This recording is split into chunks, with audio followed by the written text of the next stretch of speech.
Tonight, we're looking at a moment of quiet but consequential diplomacy, a bipartisan, bicameral U.S. congressional delegation addressing growing global attention on the Arctic and Greenland.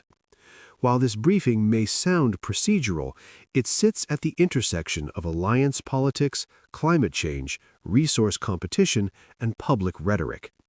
Understanding what's said here and what's carefully not said helps explain how modern diplomacy works when strategic interests and long-standing alliances collide. Lisa.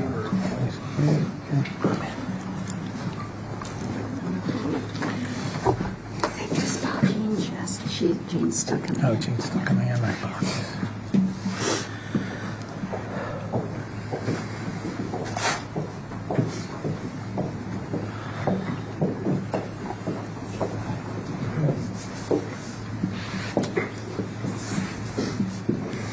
Well, good morning, everyone. Thank you for joining this bipartisan, bicameral congressional delegation. We appreciate the opportunity to give you a quick update on our trip so far. I'm honored to be joined by a group of senators that includes Senators Durbin, Shaheen, Murkowski, and Tillis, and members of the House that includes Congressman Meeks, Congressman Senator Welch. I neglected Senator Welch. Congressman Meeks, Congressman Hoyer, Congresswoman Jacobs, Congresswoman Dean, and Congresswoman McBride. We represent a very wide range of states and backgrounds. We serve on most of the major committees of Congress. And I am so grateful for their attention and engagement over the last few days. We've had the opportunity to meet with and hear from a very wide range of Danish and Greenlandic representatives. We had a terrific and constructive meeting with the Prime Minister and the Greenlandic Prime Minister, with the Defense Minister and Foreign Minister, the Deputy Prime Minister, with Danish industry, a purposeful lunch that was a good opportunity to hear from Danish industry. At the think tank DIIS, I think the Danish Institute for International Studies, and a really robust conversation with Parliament. In every one of these meetings or conversations, there were representatives from throughout the Kingdom of Denmark. The conversations we've had have reinforced a few simple points. One is that for 225 years, the United States has been blessed to have a good and loyal and trusted ally and partner in the Kingdom of Denmark. Later today, we will go to Castellet and lay a wreath to express our deep gratitude for the Danes who served alongside Americans in Afghanistan, Iraq, and elsewhere, and who lost their lives in defense of our common commitment to peace and to freedom. As an original NATO ally, Denmark has been a tremendous partner for us in security, and that relationship is rooted in deeply shared values, values of democracy, of self-determination, and of respect for territorial integrity.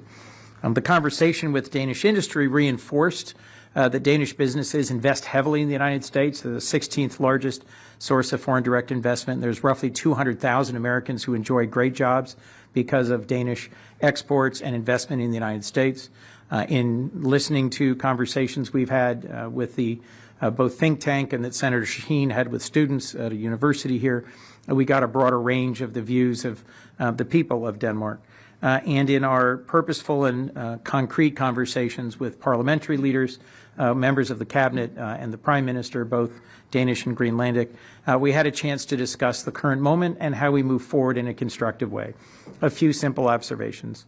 There are no pressing security threats to Greenland, but we share real concern about Arctic security going forward. As the climate changes, as the sea ice retreats, as shipping routes change, there are legitimate reasons for us to explore ways to invest better in Arctic security broadly, both in the American Arctic and in our NATO. This section is especially important because it highlights a recurring tension in Arctic politics. On one hand, U.S. lawmakers are signaling concern about long-term Arctic security, driven by melting sea ice, new shipping routes, and increased interest from global powers. On the other hand, they are emphasizing respect for Danish sovereignty and NATO norms. That balance matters. Historically, Arctic cooperation has relied more on diplomacy than militarization. When officials stress respectful partnership, it's often a response to fears that strategic interests could slide into pressure or overreach. Do you think this framing genuinely reassures allies, or is it more about managing public perception during a sensitive geopolitical moment? Partners and allies.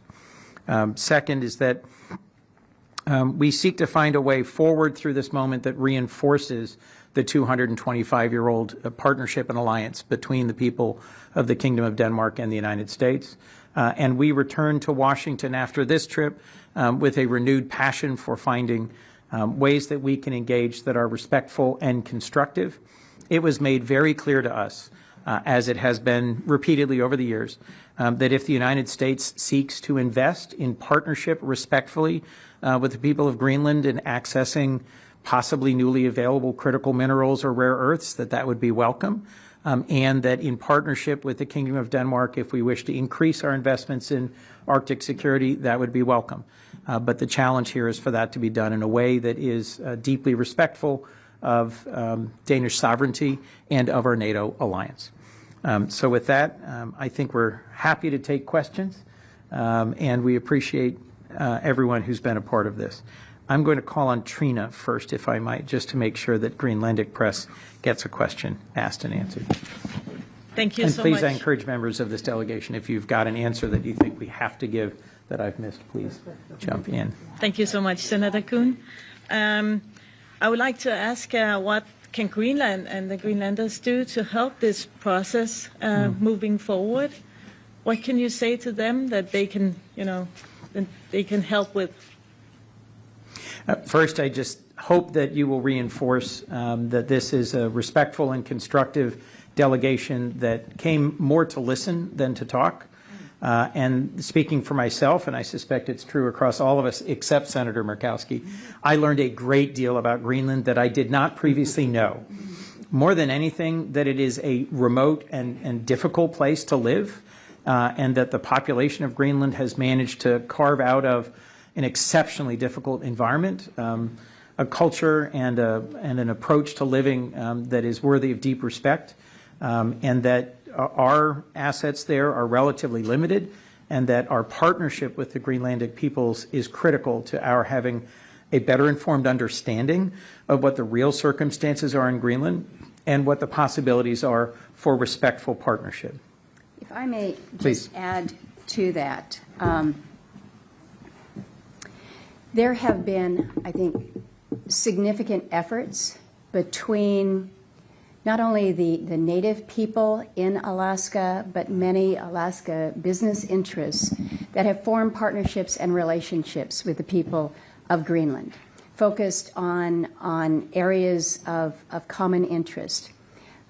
We understand what it means when small communities are visited by a large cruise ship where the population of the tourists on the cruise ship is 3 times more than the population of your community, and how you still maintain the identity of a community when you have those visitors come in. So we've been sharing some best practices. Our fishermen have been talking to Greenlandic fishermen about how we deal with changes in ocean and the environment. We've been talking about different governance structures.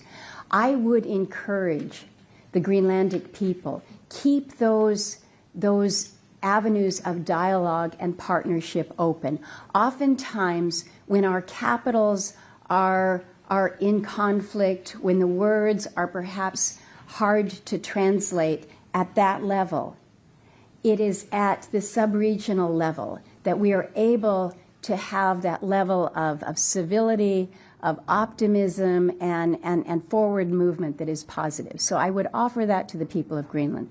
The second thing that I would suggest is, just as Senator Coons has shared, there is so much that this delegation has learned about not only Greenland, the island, the territory, but about the Greenlandic people.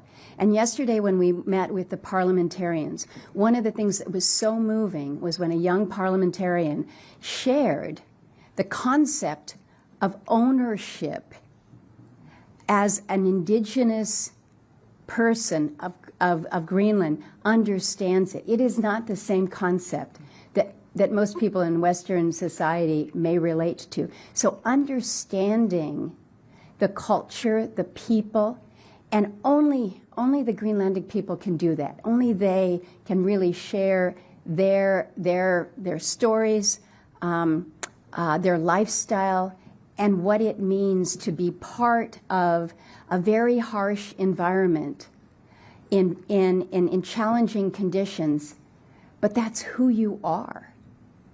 And so to suggest that you might want to go move to an easier place doesn't make sense. So share those stories with not only the United States, but share them with the world, because the eyes of the world are on Greenland and Greenlanders. Let's not forget the people.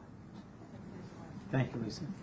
My first trip to the Arctic was with Senator Murkowski, and you can see why. And there was a very earnest request from the Greenlandic parliamentarians for dialogue and for continued dialogue, which I very much hope Senator Murkowski and others among us will continue to facilitate.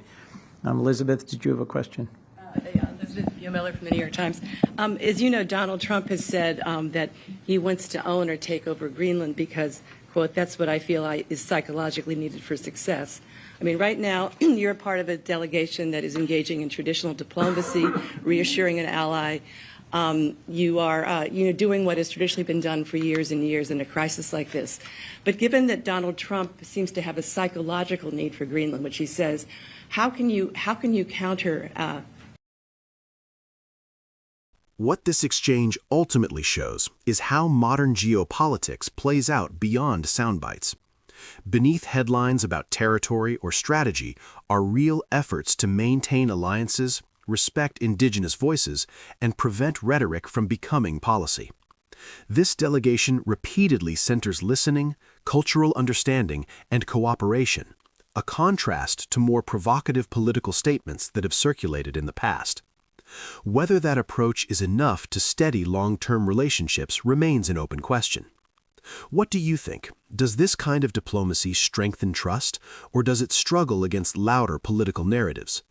Share your thoughts below, and if you value calm, fact-based analysis like this, don't forget to like, comment, and subscribe for more informed breakdowns.